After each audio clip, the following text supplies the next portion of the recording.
welcome everyone to another fabulous speaker Greenlight. I'm your host, Olivia Vo, Savvy Social Green Connector, representing the Green Connections Network. A little bit out of sorts today. I am traveling. I'm on location in New York City this week. But I wanted to use this opportunity to introduce our speaker for next week's meeting. We're going to have the fabulous LaDonna McAbee. You've often have seen her and I team up many projects, so this is no different. And she's going to be our speaker for next week's meeting, so mark your calendars. That's Tuesday, November 15th at 11 a.m. Eastern Standard Time. And she has a really big heart, not only for doing business and helping other successful women entrepreneurs, but also for saving Mother Earth one landfill at a time. That's her motto. And please comment, let us know if you're watching this live. Talk to us in the chats. When was the last time that you visited your local landfill? We want to know. Do you even know what goes inside a landfill? Like what gets dumped there? So it's a big question to think about. And LaDonna's here to really just help us educate and guide us on what we might be able to do in our own communities, in our own way, to help support, this mission of saving Mother Earth. So please, everyone, help me welcome LaDonna McAbee. Ta-da! There you are, LaDonna, looking very green. I like it. Yes. Hi, everyone. Oh, I look so forward to doing this with you, Olivia. Thank you so much for Green Connections for having me. This is a wonderful, wonderful way to support each other. Indeed. And what we like to say at Green Connections is collaboration for success. And so that's what you'll see on our websites, you'll see in our social media. And we really believe in that, right? Because it takes a village, like you always say too, LaDonna. It takes many hands working together, many hearts working together, because it's not up just to one individual. Absolutely. It's really hard to accomplish anything with one. It's very hard, especially in today's world. We have to team together. So you have noticed, possibly LaDonna, streaming into the Green Connections Facebook group. So that was an invitation by Kathy Nesbitt, to start showcasing some of her live shows. She does Monday Night Mojo and Throwback Thursday. And so that's a way for her to kind of promote awareness around how you might be able to reduce, reuse, and recycle. So talk to us a little bit too, LaDonna, about how your business overall got started. Like, how did you get started and how have you found ways to become green yourself? Well, I started my online e-commerce business over 17 years ago. I stopped teaching and we sold the restaurant, and we just decided I needed to come home because we were going to be young grandparents. So he just had his 17th birthday. He's healthy, wise, and trying to figure out his future. And, here I am, and I love what I do, and I love that I can be here with my family. And along the way, I have changed and upgraded and upcycled my business altogether. And one of those things is bringing in the green part of it, because living here in North Texas, we have landfills everywhere. Within just 30 miles of each direction of us, probably. And, they talk about when they fill up, we're going to donate it and let it be a playground or whatever. But, it takes years and years for that to happen, because when you put your items in the landfill, some of them never, ever go back into the earth, because some things do not. I know that's hard to believe, but Olivia, there are things that do not go back into Mother Earth. Some things can't be burned because of the ink or the plastic it's made out of or whatever is harmful for us, for our lungs. And, we don't want to pollute the environment more than what we already have. So saving the earth one landfill at a time, we took that motto several years ago and been working towards that. I live in the country, so recycling is not available for me here at home. So we bag it all up and take it to my girls' house when we go to one of their house. But, you have to learn, because They live in two different cities, so they have two different rules because each city does it differently. And some, one city you can recycle one thing, and the next city you can't recycle that same thing. So it is a learning curve, and some people don't want to take the time to save our earth. And you know what I've told you so many times? We only get one. We can't go purchase another one. We only get one earth. So, I don't want my great grandchildren wearing gas masks, to walk around the earth one day. I mean, you got to think about it. If we don't treat it well, it's not going to treat us well. I love it. I love it that you started your business thinking about your legacy in a way, like your family legacy, taking care of your kids, and now like extending that further to the community and to the earth, like making sure that our earth is protected, our earth is still viable for generations to come, for your grandbabies, babies. So I think that's a remarkable how you've all intertwined that in. So let's talk a little bit now too about what goes inside the landfill. So if you're watching this, talk to us. Do you know what sort of items get dumped into landfills? So when I think about this, I think about like tires. That's the first thing that comes to my mind, probably because I saw the documentary and there's like stack of like, car tires in a landfill. But what are some items that go into landfill, LaDonna? What have you seen on your visits? It depends on what country you're in because, I service all the countries in my business. So I have to be real careful when I say this. I don't know if it's all of Canada, but I know parts of Canada ships their garbage to the US to be put in the landfill. So I don't know what that entails because I don't know what they're allowed to put in their garbage bins or whatever. But I know in the everything, they literally will pick up anything. If you put it in a garbage bag, it goes to the landfill because they don't go through each garbage bag. I mean, batteries, for instance, are not supposed to go to your landfills. But if you put it inside of a garbage bag and they don't know it's there, it's going to the landfill.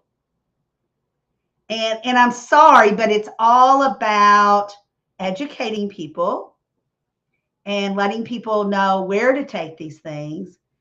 And then some people just don't think they have time to deal with it. You can take a battery to any Walmart that has a car auto repair place. Your Goodyears, your Pep Boys, any auto repair place that sells batteries will let you bring in your battery, So same thing with paints. If you're going to throw away your paints, you have to do certain things for them to be put into the trash. But again, if you just put it in a garbage bag, they won't know. So if you go to the landfill, you may see everything. But there's a lot of small little things that you can keep out of your trash and out of your landfills. And for one household, it doesn't seem like a lot. But let's just say you put all 60,000 people in your city and they're doing all the same thing. That's a lot of little bitty things that's being thrown out that you could do something else with. So you really it's all about people like you and I, Olivia, and everyone in Green Connection, just getting on everywhere you can and letting people know how to reuse, reduce, recycle, upcycle, where to take your stuff. We have my house down the road a little bit. It's called Stinkies. I don't know why it's called Stinkies. It doesn't even stink, but it's a metal recycling place. So if it has any kind of metal, you can go in there and drop it off. And they will even pay you accordingly to how much it weighs. It's not much because metal is so cheap right now, but some people do that. Now, when we just go in there, dump our stuff and leave and tell them, donate it to the next person. We don't want to go through all that, to be honest with you, but it's there. And like we had our lawn furniture break because of the wind. Well, it's metal. And so we took it up there. old washer and dryers, things like that. Take it to a metal recycling yard. There's tin recycling yards, but it's there's somewhere you can put your things. But you know what, Olivia, as you know, I've been doing a lot of upcycling. I really love to teach upcycling. It is so much fun, and you get to use the creative side of you. And poor Olivia has seen so many of my projects, but you do too love it once we get involved, don't we? No, I absolutely love the projects that you have shared with us, both on Monday Night Mojos and Throwback Thursday. So, speaking of landfills, I mean, I totally agree with you. It takes a little bit of awareness, right? We're opening up this topic so that we can start be thinking of like, huh, you know, what is the landfill? Where are the landfills located? Like, who's dumping what in landfills? And you bring up a good point because I think so many centers they just pick up the trash and like that's extra manpower to have to go through and sort everything, right? And some cities may not have like a recycling program in place. Um, I know some parts of Florida they don't even like have separate bins. When I was living in Boston, like for sure we had separate bins for glass, paper, plastic. Here it's very slow. We don't always have that concept here in some cities, but it does take awareness. It does take a little bit of education. So finding out reliable sources of information, and then commitment, right? Commitment. Just maybe commit to one small thing.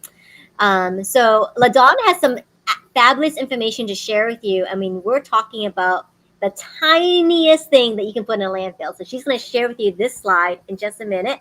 And she might also have a surprise for you for an example of an upcycling craft. So hang on. We're going to share some slides right now.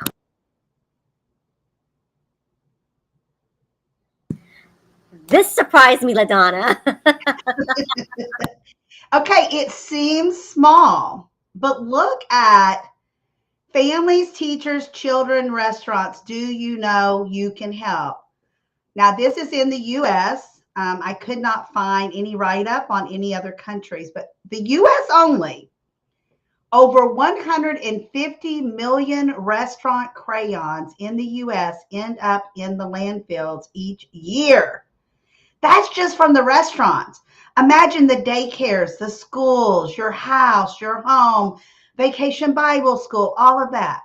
What people don't realize, all of the crayon does not go back into Mother Earth.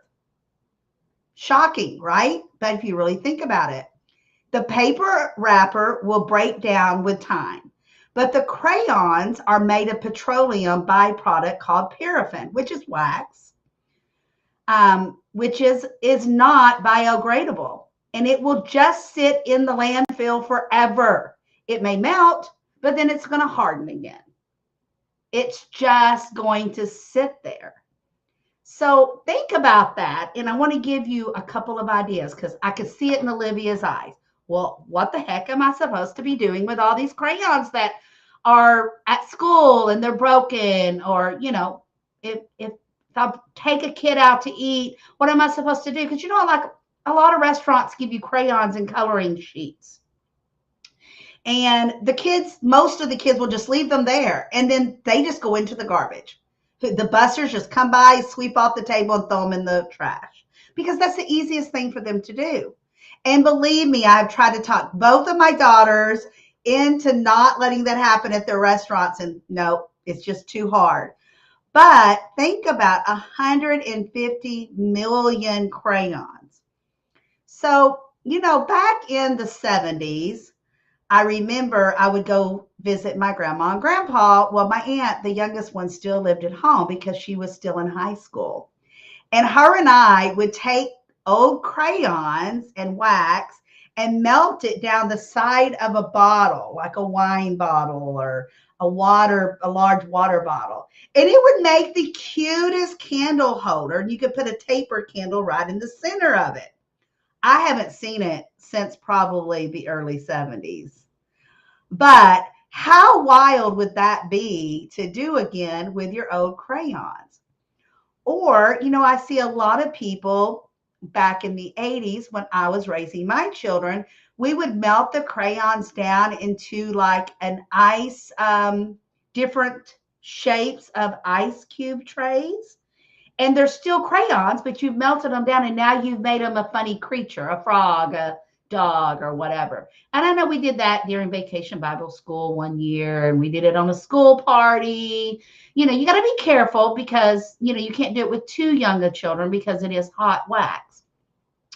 But how fun and how creative would that be to do for like a 10-year-old little girl's birthday party? They would love that. Go get little cookie cutters or something that's their name, their initial, something cute like that. They would love that. Unicorns are huge right now.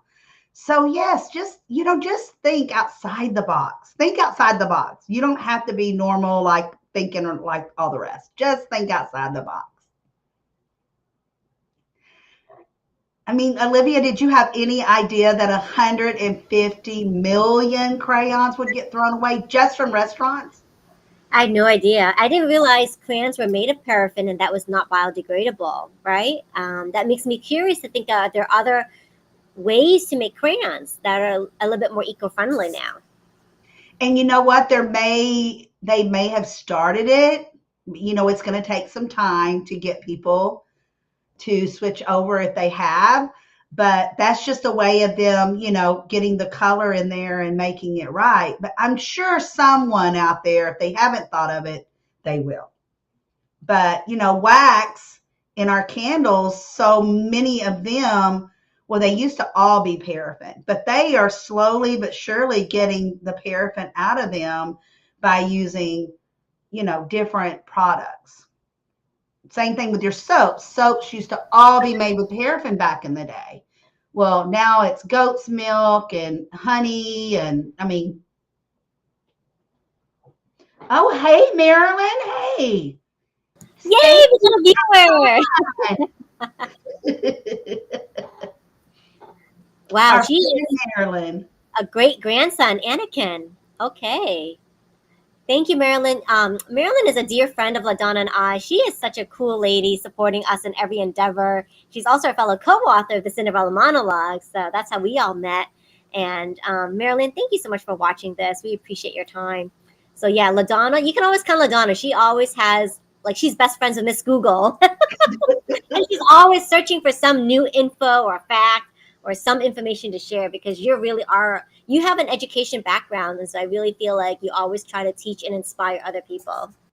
And, even when I was raising my girls and I didn't know about Miss Google as much then because I don't even know if Miss Google was around. But in the 80s, when I was raising my girls, that wasn't as available to me then as it is now. So I would have to really research, go to the library, do things like that to really try to give my girls even more education than what they were already getting at school, because teachers can't teach everything, guys. You have to, and even if they are teaching it, you have to keep teaching it and reteaching it, like especially recycling. I taught my girls recycling. We lived in a city, you would get a green little box. It was literally a box, and you could put certain paper in there, and only paper. Most of all newspapers would go in there. Some magazines would go, some magazines wouldn't. Your pizza boxes would go in there, and that's about it. But if you put it out in the morning and it rains before the garbage man gets there, guess what? It's no good anymore. It could not be wet. So that, but I still taught my children, this is how we're going to do it. We set it by the back door, and they were really good at it.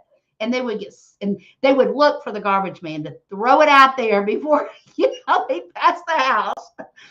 But now in our area, I don't know about every area, but around us, my girls, they have one huge bin, just like the garbage can. It's the same size, a recyclable, and you put it all in there together. But again, every can, every jar has a number on it. It's a certain number that can go in there. They have to be washed out, cleaned, things like that. But guess what?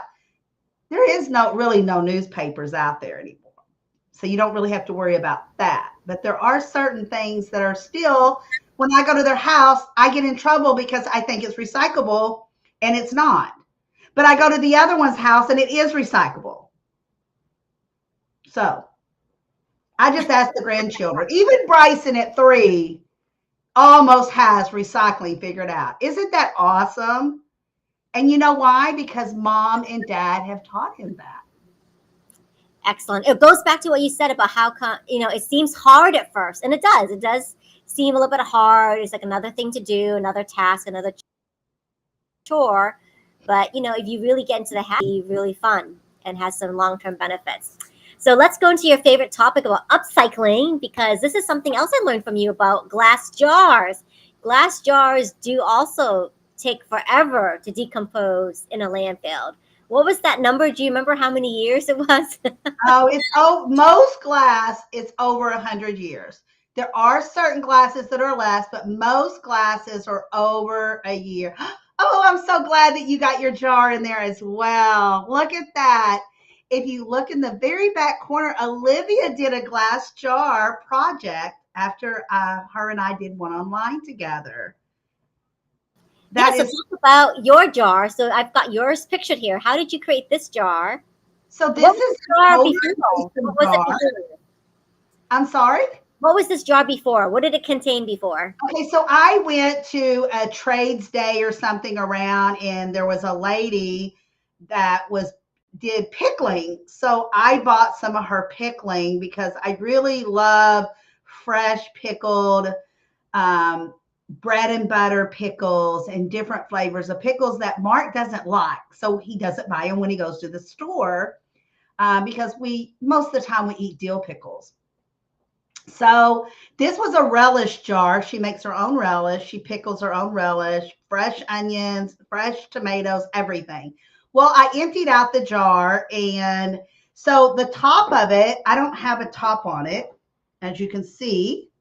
I just have the ring on it because I use this on my dresser. And when I'm coming in late at night and I don't want to get into my jewelry box, I'll just put my jewelry down in here until the next morning.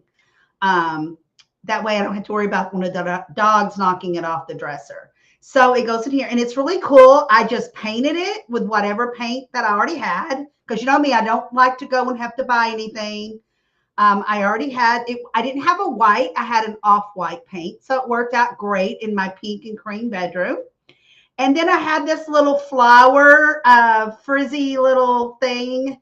I don't know what you really call them, but you can put them on your clothing and stuff and make little, they're little flowers. And I just hot glued it on there. And this is, as you can see, the little cross there is a pennant. And I just took that pennant and glued it on there. And this is a cameo that had broken off of a bracelet. So instead of throwing away the bracelet, I upcycled the cameo, because who doesn't love a cameo of any color, any flavor, it doesn't matter. We love cameos. So I got that there. And then these are little flat back beads that I had left over from a crafting project that Arian and I had done years and years ago. So this jar cost me nothing. This decor piece cost me nothing. I mean, how terrific is that? You can use this for flowers, silk flowers, real flowers. There's so many things that you could use this for, and it was so easy to make. Within less than an hour, and I'm including finding everything I wanted to use and letting the paint dry. And how remarkable is that? Super remarkable. I mean, I loved it. It looks really vintage because of the way you decorated it, right? So I love that idea. I mean, I've been so inspired by working with you to not throw away any of my glass jars. I try to find creative uses for them. I've used them as flower vases. I've used them for storage. This particular one was a nice, long, tall one. It's actually was olives. I love olives in a salad, but it was olives. And so when I was done, I really like the shape of it and how it fits in this corner of my bathroom. And I filled it with, of course, sand and Florida seashells. So exactly. And it looks beautiful. And, you can go to some of the shops down by the oceans and pay $40, $50 for some of that stuff. So, yes. So I love it. So now I have like this beautiful decor piece, and it's a conversation starter too. So this is in the guest bathroom. So when guests come and they see that, like it strikes up instantly in conversation. I can tell them where I got the shells and where to find them and what beaches, etc. too. Exactly. And look at Marilyn. Let's see, what did she say? My kids and I were busy in the 70s going hiking in nearby California redwoods and other parks, filling big bags of empty aluminum beer cans. I also use mason jars for organizing things and leftovers. I love your idea to decorate the jars. This would be a fun Christmas gift and a project for her granddaughter. Of course, it would be. Everyone would love it because it came from her. I'm telling you, there is being a grandma or being a young mom, there is not a better gift, besides maybe a Corvette, that you can give them. If their grandbabies make it, it's priceless. If your young children make it, it's priceless. There's not a better gift besides a convertible Corvette. So there you go. But I love how you use your seashell jar. I hope everyone's loving this because I love upcycling. And if that's my only job to do all day long is to upcycle, oh my gosh, I could be so creative. So I just do what I can. Well, talk a little bit about now. You've got a new tab of your website where you're helping people learn upcycling crafts. So talk a little bit about that. I just brainstormed this over the last couple of weeks, and I was going to wait till the first of the year. And I thought, why wait? Let's get it started because this is the crafting time of year. So we did a thankful jar. And if you go to www.homesweethometreasures.net, you can go to the tab that says crafts, and it's free. You buy nothing there. It has a template that you can follow, print if you would like, and make your own turkey. The template's there for his face, his feathers, the ideas, everything. And buy nothing. Because I want you to use paper that you already have, old newspapers. Make his feathers out of the comic section. What a talk around the table that would be for somebody to read the comics off of a feather. Utilize old crafting paper, scrapbooking paper. I have a closet full of scrapbooking paper because I was a big scrapbooker because that's what you did in the 80s. You had a scrapbook in the 80s and 90s. And yes, I did do some and then I didn't finish, just like most people with their photos. So, there's things there, brown paper bags, even the white paper bags that when you go to the pharmacy and you get your medicine, there's nothing wrong with the bag. The medicines are in bottles, so there's nothing wrong with the bags. You can cut his feathers out of that white bag using the back of it or using the inside of it. So always think on those lines because all paper bags are not recyclable. It is getting more, what is the word? Not more better. It's getting better about most papers being recyclable. But we just have to be, you just have to be really knowledgeable of what to throw away and what not to throw away, what to recycle. I mean, my husband, we have to hire, if you live in the city here, I don't know about your place there in Florida, but if you live in the city, the trash comes with your water bill. The trash bill and water bills combined. Living in the country, you have to hire a trash guy to pick up your trash if you want it hauled off. Well, I'm not taking it to the dump. That's just not something I want in my car. And so we pay him like $32 a month to come by every week and pick up the trash. It's great, right? My husband says the other day, why are we paying the trash man to pick up the trash? There's hardly anything in the trash can. He said, I think what's in the trash can is what I have thrown away that you don't know about.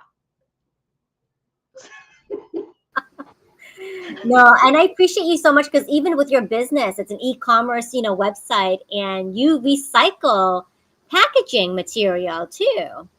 I mean, you wrap everything really nicely, but the outside is just recyclable packaging material. So, Why? Why? You're not going to utilize that in any way, shape, or form. You're not wearing it. You're not using it.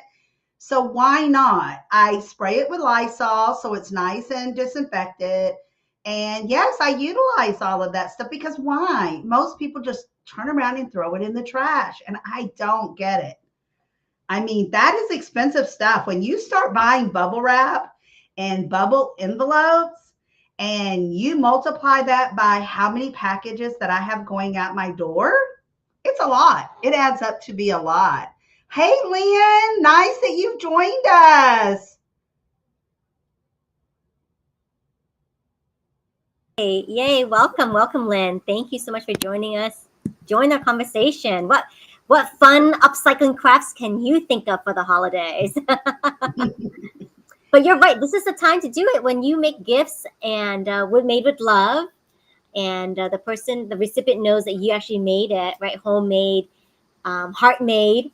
It does make a difference. And so we're talking to you about these things because LaDonna's going to be talking about it for her next week's presentation to the Green Connections Network group. So her topic is going to be called greening your gifts. Yes. And I want to talk about one more upcycling if we have time, Olivia. Yes. Okay. So, and I know you probably all seen this, and I do this myself, is memory blankets. You take your, like when my niece graduated high school, her mom brought me all of her softball jerseys, t-shirts, that she played softball all, from young till, high school was over. So, and I cut out all of these t-shirts and made her a blanket out of it. And it's a nice memory blanket. And I have made several of these. People will call me, especially around Christmas time, they want them. So that is a great Christmas gift, great birthday gifts. Not for a 10-year-old. You want them to be able to really connect with what that blanket means to them, something special. One lady a couple years ago brought me, her son was about 25, 26, brought me all of his concert t-shirts because he loves the concerts. He goes to all of them. I cut up all these concert t-shirts. Yes, they're very expensive, but man, he loved that blanket. He loved that blanket because now he can take it wherever he wants. He can wrap up it with it, do what, and utilize it instead of all these t-shirts just hanging in the closet. Another good way is that when your loved one moves on, gets their angel wings and moves on, you can take their, like their gowns or their shirts, their ties. I do really creative things with their ties. One lady brought me a whole bunch of ties. Her husband was a businessman forever, and he died at 98 years old, and she had all these ties. She wanted me to make her a skirt out of them, and I did. It was the most magnificent skirt that you will ever, and I cannot find the picture. I looked today and I cannot find my pictures of it. But I mean, you have to be creative. And I've sewn for so many years. I guess I just over the years, either a customer has told me about it or something. But yeah, I mean, just think about your jeans, favorite shirts. LaDonna, is there something that you don't do now that you sew too?